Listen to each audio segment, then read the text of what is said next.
The date is the 16th of June, 2024. This is the future, and yet we can immediately predict it. Wake up one morning, and the floor starts to shake.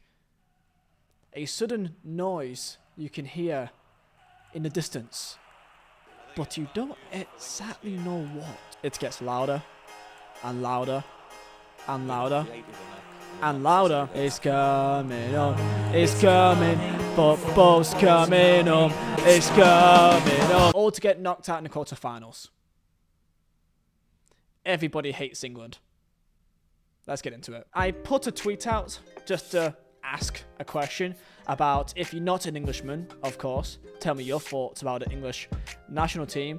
And the response was as predictable as you could imagine. Many people thrives off our failure. Now, for historical reasons, you know, Ireland in particular, I completely get it. However, if you're from Italy, Spain, France, Sweden, you know, they all seem to kind of share the same thoughts. And it is the following. I don't dislike your national team anymore, but I despise your fans. Why is this? Well, that's the point of this video. First things first, tell me down below your thoughts about England and the national team. This may become the most highly commented video ever. This is definitely a topic that we'll probably explore a bit. I'm looking forward to hearing it. Please don't abuse me. And of course, like, subscribe, 5,000 likes would be amazing. And also, by the time you see this will be on Sunday, this video, that I will be literally on the flight to America as we speak. I am playing for Burnley Football Club in the TST 7v7 tournament over in America, North Carolina. Go over to my Instagram or Twitter and you'll see me update you guys along the way. Come and support me. Probably not in North Carolina if you're about, but just on the live streams to watch my games and see me completely stinking up against Sergio Aguero and Zanetti. So I'm looking forward to seeing you guys laugh at me. And Mazzola Designs, there's not many English prints on there because usually anything that matters leads to disaster. So any print for your club is down there, all made by myself. Code Euros for 15% off all items. And let's get into it. So the question is, why does so many people in so many countries hate England? Well, I've kind of broken this down into three main key points. Number one being the fans. Now, this is quite a historical problem and one which England fans has not helped themselves, if it's with the national team or with the club level. For example, let's go back to 1980. England beat Belgium. Now, in my video about my icebergs, I couldn't fit this in there, but I wanted to highlight this first. England in the 80s and 90s, even before and after, of course, but predominantly these eras, had a really bad hooligan problem. And compared to anywhere across Europe, it was really England that had the worst track record. Now, this isn't to say that other nations did not also have problems. Absolutely, there's a lot of nations that had a lot of problems, but England was always the main one that you always heard of at any sort of international tournament. Let's go back to 1980 with The Guardian with an article labeled "When England Fans Ruined Their Match Against Belgium 40 Years Ago."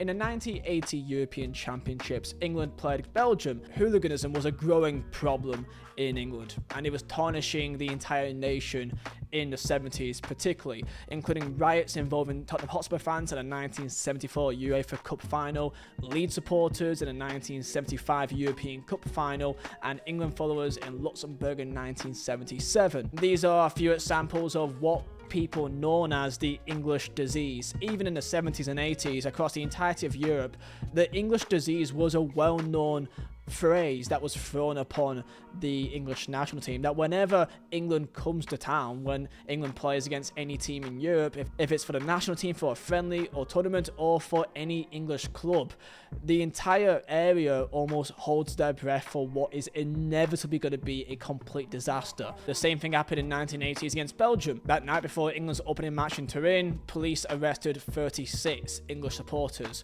and when Belgium scored the equaliser in that game, and when there was Italian Italian fans even in that stadium goading the England fans. They didn't like it. Fights broke out, the riot police moved in, tear gas, grenades, so on and so forth, with England fans throwing those tear gas grenades onto the pitch. The game ended in a 1-1 draw, however, all the media was all talking about England yet again. Here's a quote by Ron Greenwood, the literal England manager, after the game, and his thoughts can be shared across the entirety of Europe at this time period. Quoted, "I am proud of my profession, but when things like this happen, I am ashamed of football. They are idiots and we do not want anything to do with them. I wish they would all be put in a boat and dropped into the ocean." And that's from the England manager saying that about the English fans.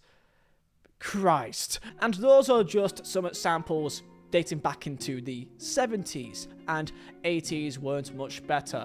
One massive example which I feel like people in England don't really think about or want to talk about, of course, the Vizeh Stadium disaster, where Juventus played Liverpool in a European Cup final back in 1985 in Vizeh, Belgium. And what happened during that game was unfortunately one of the most ugliest scenes in not only European football history, but football history altogether. Before the match, there was an altercation between Juventus fans and Liverpool fans, with flares, bottles, stones, literal stones from the crumbling stadium that they was at that day was thrown at each other, and it got much more heated, where the Liverpool fans charged towards the Juventus fans as there was barely even any sort of divide between them, other than a temporary chain-linked fencing and a small amount of police stewards. Liverpool fans charged towards the Juventus fans, and Juve fans tried to run away. This led to a stampede, and where fans were already towards the concrete wall around section Z when a stampede happened, they all came towards them with no way to escape. Many fans were crushed, and 39 people died that day. This was a stain on English football for the entirety of Europe. Something had to happen. There had to be some sort of consequence. And that led to 5 years that English clubs were banned from European football. Of course, all of this information is quite dark, and that is, of course, the worst example of it. However, this historically showcases the reason why many of these nations just do not like England, and the fans are the most key reason why. These are all historical reasons, and this continued throughout the 80s and the 90s and 2000s, and you can look back on recent tournaments as well of why people may look at the English and think that they aren't particularly the greatest fans. One example is, of course, the Euros last time round at Wembley for the final day, and English fans were so happy and so proud of their nation, where they, almost tore their own national stadium apart. Things like that doesn't really help in Euro 2016 and Euro 2012. I did a video about the iceberg the other day, and in a lot of situations, it was English fans involved in these fights and riots with Russian hooligans or German fans or whoever else. There was always a kind of common thing that England was usually always involved. One more thing about the fans that always kind of gets brought up is the booing of national anthems. So when England played against Germany or against Denmark at the Euros, and also Italy too, that the national anthems were booed. The football coming home meme is a meme where it's not a meme. England fans like myself would say, that, we don't really mean it, it's about the irony of it all. But we kind of say that to make it feel like we're not actually, having fun with it. It's not that serious, but people seem to really take it seriously, and we take it seriously until someone calls it out, and then suddenly it's not serious. It's a really weird thing. For me, I think it's a fun song when it's during the Euros or World Cup. You play it, it gets you up for the game, and I think it's kind of harmless, really, but people seem to really take it seriously and be offended by English fans, about the football's coming home thing. I just think it's a bit of fun, really. For English people, it unites the entire country, and if anyone on the outside says otherwise, then we'll come at you. And that is kind of just how it works. This, of course, is seen as English arrogance, and that kind of leads us to the next part of it, which is, of course, the media. This is much more obvious if you're Scottish or you're Welsh, for example, that on BBC or ITV or Sky Sports, the typical English, it's British, but it's English channels. It's very biased towards England, and how the way that they cover the England national team, again, has an element of arrogance. English golden generation, about how it's pretty much every excuse in the book over the fact that we actually weren't that great. And when it comes to England v Scotland, the way that the commentators or pundits or the journalists speaks about the game is, of course, with a lot more bias towards England. Now, they may be English, of course. And same thing can be said for the players. England are particularly really bad for overhyping their players. That annoys other people in other nations. Same thing about the league. It's a very common thing that when one player that is English does like one good thing for like a couple of weeks and then becomes one of the best players in the world, it seems. In this season alone, you maybe got Adam Wharton that has a good couple of weeks at Crystal Palace, and people may say that he's one of the best midfielders in the world. You know, and if you're Spanish or you're German, you may look at that thinking, you know. And I think there's maybe an elephant in the room here, which, you know, I speak of history in terms of the fans, but also, you know, colonization. I mean, I'm not going to say it as if like I'm responsible here. I wasn't born during that era. It's not my fault. I wasn't part of it. But, you know, England, Britain had a very big empire back in the day, and including, you know, having control of a lot of nations across the world. That can also play a factor too. It kind of leads to the same idea why quite a few African nations, for example, feel a certain way towards France because of the way that they were also colonized by France as well.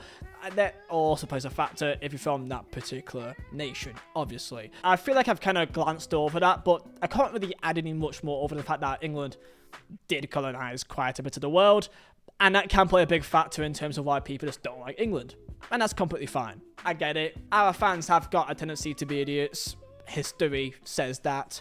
Our fans seem to always be involved in some sort of idiotic fight in almost every single tournament that we're in. Tell me down below your thoughts on England. Again, by the time you see this, I believe this is out on Sunday, so yeah, I will literally be on the plane to America now. Follow me, Instagram, Twitter, to go and keep up to date with me playing over for Burnley in America. I'm looking forward to it, and I'll see you guys later on. Bye.